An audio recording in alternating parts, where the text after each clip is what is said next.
Introducing first, fighting out of the blue corner, with no wins and one loss, fighting out of Lightning MMA, Orange, California, Raul Mendoza. His opponent stands across the cage in the red corner, with an MMA record of 1 win and no losses, fighting independently out of Las Vegas, Nevada. Here is Jerrod Perry. Referee in charge of the action inside the cage is Nick Jones. So middleweight action here in the Tuff-N-Uff cage. Raul Mendoza in the black trunks, Jerrod Perry in the white. California versus Nevada. SoCal, Las Vegas. Interesting to see how much strides Jerrod's made in his game since his debut here. Oh, big nice left hand right out the back. Jerrod Perry throwing bombs. Big left hand again. Southpaw Jerrod Perry. Mendoza getting instructions from his corner. Don't leave that chin out. Tell you what, Raul Mendoza took those shots on the chin. He looks to be clear. Yep. Big takedown. Jerrod Perry just drives him into the cage. Now he's on the back. The right hook is in. Flattens his opponent out. Oh, big punches from Mount. Mendoza trying to sneak out the back door. Now he's going to attack the leg. Taking punches in the meantime. He's got to defend, though. Those are big left hands. That is the power hand of Jerrod Perry. He's got to make a move soon here, guys. Yep, Mendoza turning for the leg, hanging on to the ankle. Jerrod Perry pulls free, misses with a big right hand. Jerrod Perry is all over Mendoza right now. Look at Mendoza, man. Took the worst, and now he's trying to put Perry against the cage. A lot of heart for Mendoza. And the question is, how much energy did Perry lose in that exchange? I mean, those were a lot of blows he was throwing out there. I think Perry felt pretty comfortable he was going to finish that fight. He was not holding back at all. Well, now he's going to go for the takedown. There, Mike Joker Guyman there giving some instructions from the corner right next to us here in our broadcast position. Jerrod Perry pushing in from the outside. Nice little sneaky uppercut with the left hand. He's just too strong for Mendoza. Big knee in the clinch. Big left hands again. Jerrod Perry unleashing fury against the cage. Big power shots. Full credit to Mendoza for his heart. But he needs to do something to reverse the course of this fight. Final 10 seconds of the first round. Mendoza needs to make up his mind in those exchanges whether to either grab a hold of him or strike back, but he can't cover up like that. Round ends there, gentlemen. Obviously a clear round there for Jerrod Perry.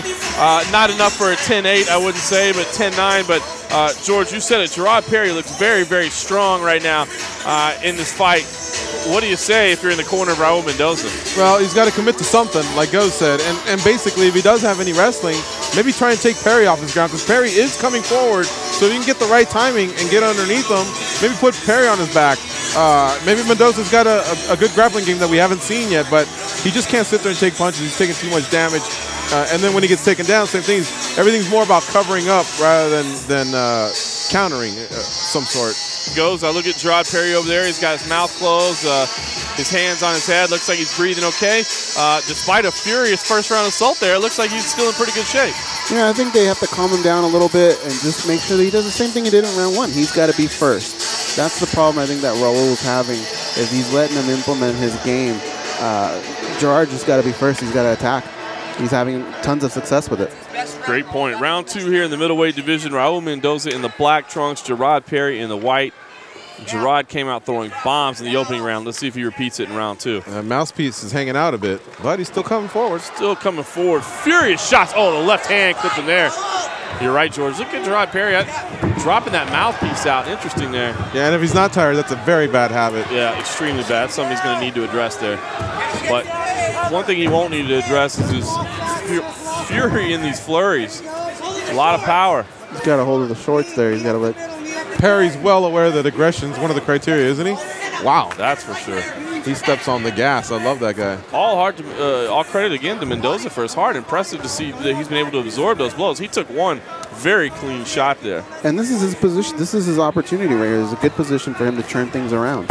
Yeah, and I was just about to say, you know, he better go down and maybe go for a single or something. He's going to try to set up the arm triangle there on the top if he can break that arm free. Instead, he's going to go for a ride. Look at that.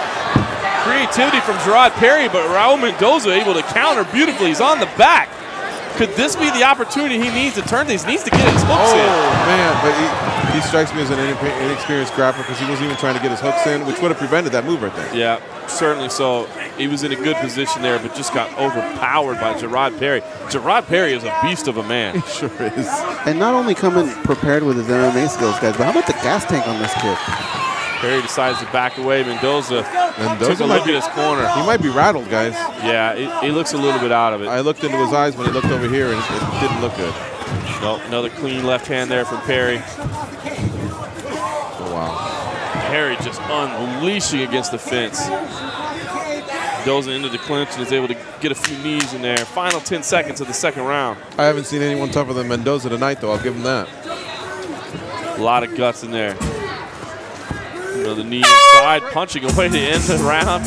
Got to give it to Mendoza, man. He's been absorbing some punishment through these first 2 rounds, but he doesn't seem to want to go away. Yeah, I think it's his corner's duty right now to let him know he is down 2-0. He's going to have to pull out some kind of submission, some kind of finish in that 3rd round.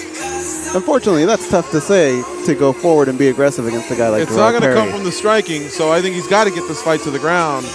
And he had a chance right there, but he wasn't able to capitalize. But you know, other than that, he can't. He's going to lose a decision, that's for sure. I think when he goes back and watches this fight, regardless of what happens in his 3rd and final round, I think Mendoza's going to realize he made a big mistake when he was on the ground there and didn't get those hooks in. I think that was his opportunity to turn this fight around. Correct. Yeah. And I guess if we're talking about Perry right now, hard to criticize anything he's doing other than the mouthpiece thing, right? I mean, he keeps it doesn't look like he's exhausted. It seems like just kind of a weird habit he does because he'll take it back in before he throws a blow. So it's almost like he's just kind of fidgeting with it. Right, and I've seen top line basketball players with 8 seconds left, ball in their hands, and I've seen them with the mouthpiece hanging out. So sometimes it's just a bad habit. Tell you what, if you have the right mouthpiece, you shouldn't be able to do that. This is true. Good point there. All right, Tuff-N-Uff middleweight action here. Raul Mendoza in the black trunks, Jerrod Perry in the white.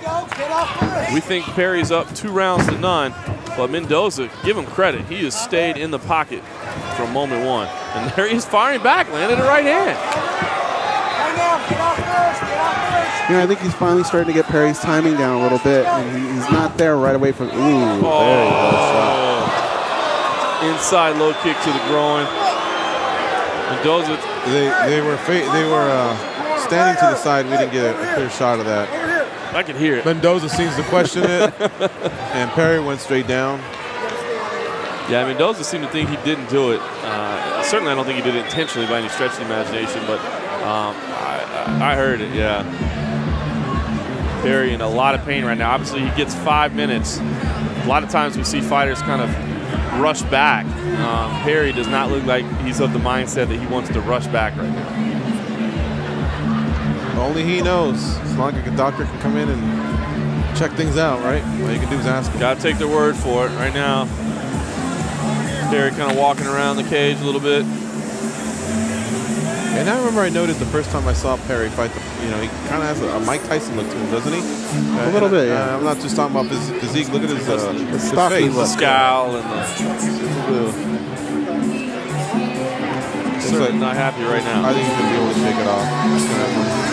Give him an extra minute or 2. This will get Mendoza a chance to compose himself and throw the kitchen sink at him. He's got 90 seconds left. He's got to get the finish.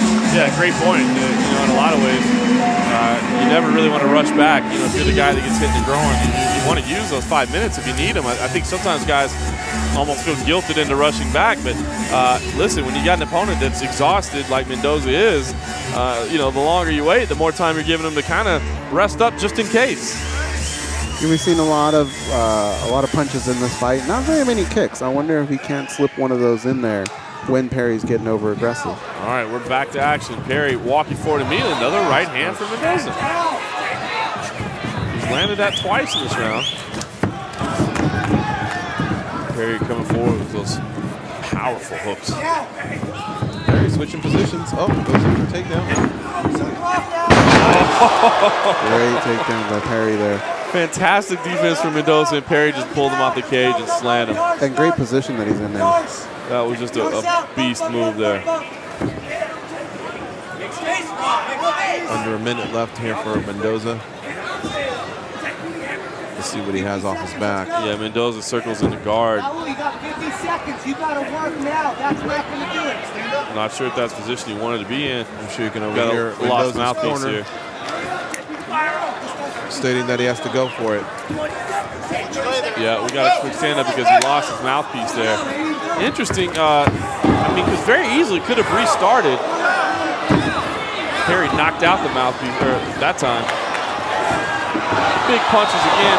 Mendoza just misses on a kick. Wild swing to the end. Credit to Mendoza. Love the heart on this kid. No giving up. Kind of reminds me a little bit of Matt Brown in the look and just the ability to take these shots and still come forward. It'd be interesting to see if these guys win 5 rounds. Who's got the most heart? Well, round ends there.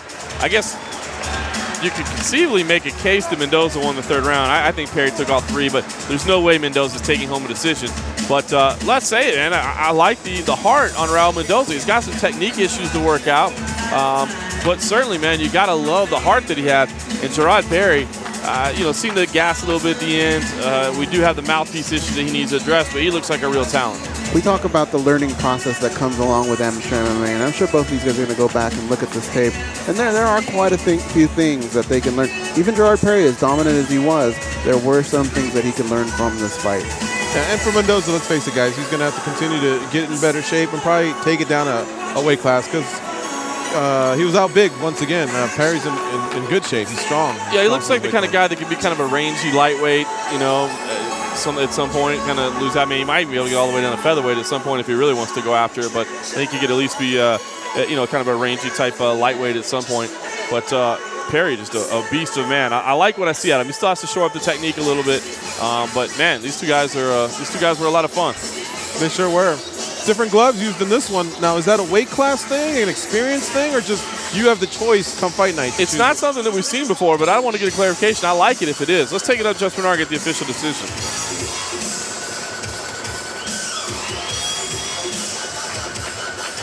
Ladies and gentlemen, after 3 rounds of combat, we have your winner by unanimous decision, the red corner, Jerrod Perry. So as expected, Jerrod Perry takes on the win. He goes to 2-0 in his amateur career. Look forward to seeing him